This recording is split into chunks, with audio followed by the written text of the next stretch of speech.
Hi, I'm so glad you're here. This is Melissa, and together let's find those grounding magical moments in our lives that nourish our spirituality.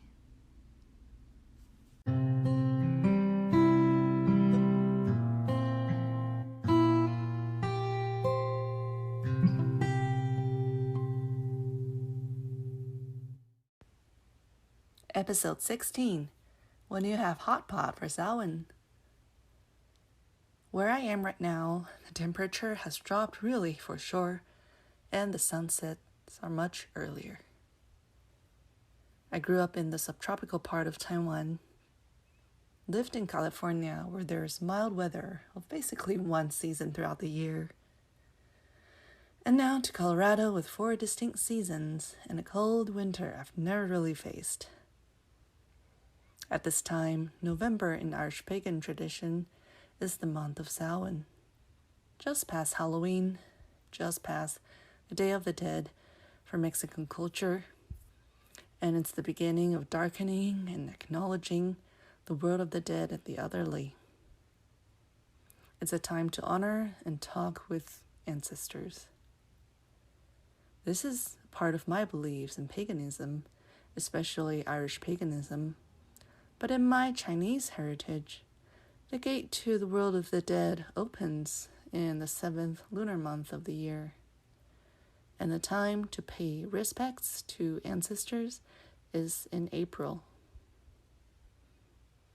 So when I think about what autumn symbolizes, I'm reminded of how big the Chinese-speaking regions have been throughout history, hundreds and thousands of years. It has a pretty big longitude and latitude range, and it could span a few hours of time zone difference from the modern perspective. It has many climates from tropical to cold temperate. It gets really cold to high plateaus.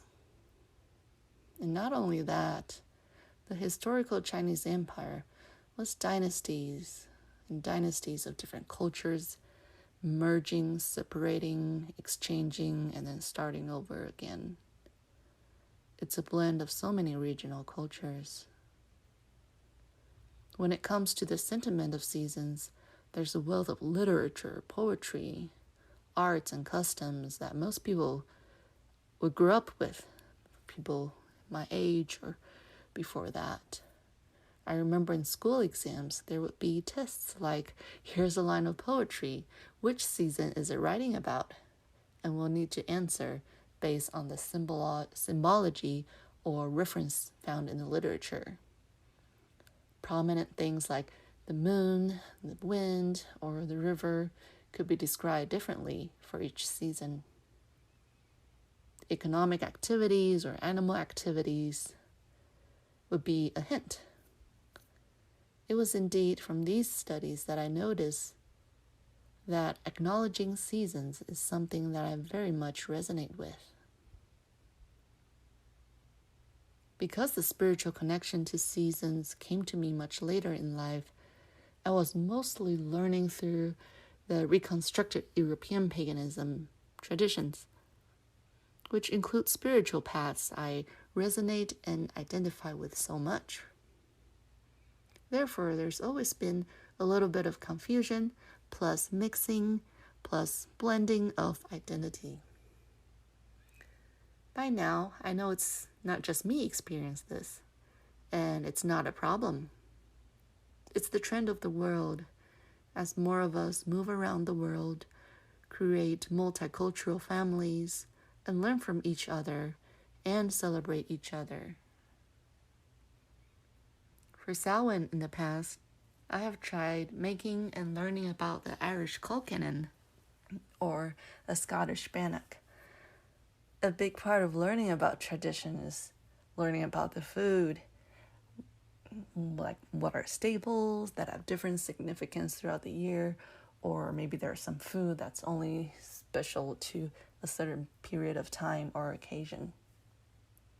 And this year, I decided to have hot pot for Samhain dinner to honor my blood heritage as a Taiwanese and Chinese. Soups and stews and pot food are Chinese food staples. Hotpot in today's modern or trendy version can have things like signature base, different herbal base, different Chinese medicine base, or it could be just water and dipping sauces. There's tons of regional variations. This summer, when I visited home, and my mom was sweating as she made soup almost every day.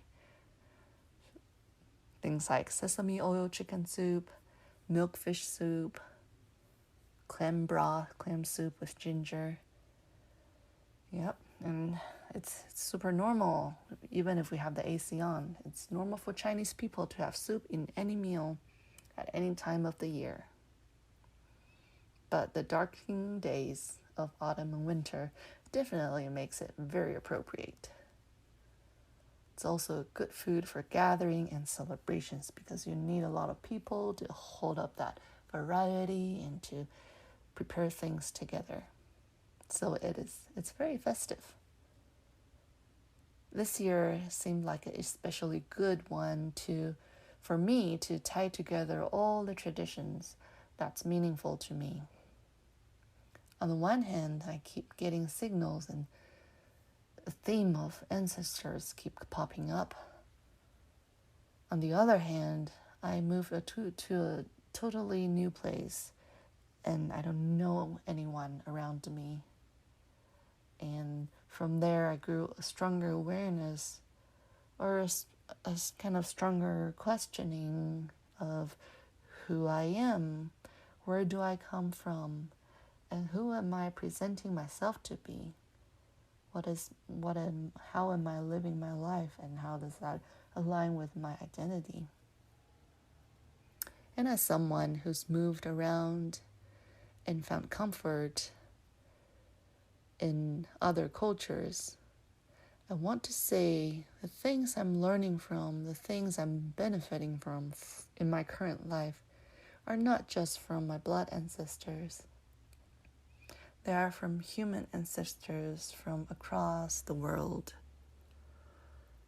I feel like when we talk about respecting ancestor, respecting different cultures or native cultures, we learn to respect by taking in, digesting the experience, and integrating information into our lives and our own learning. We don't learn respect by separating ourselves from each other. And so for those of us who are living in mixed or changing environments, who are living at the intersection of cultures, there's definitely a place for us because it's going to be the future where more and more of us move around and interact. And I think it's not too early to acknowledge this and to find and pave a hopeful, respectful, peaceful direction for this type of learning and experiencing. And so this is some of my additional thoughts on the season. I wish you a great November so far, and I'll see you in another episode.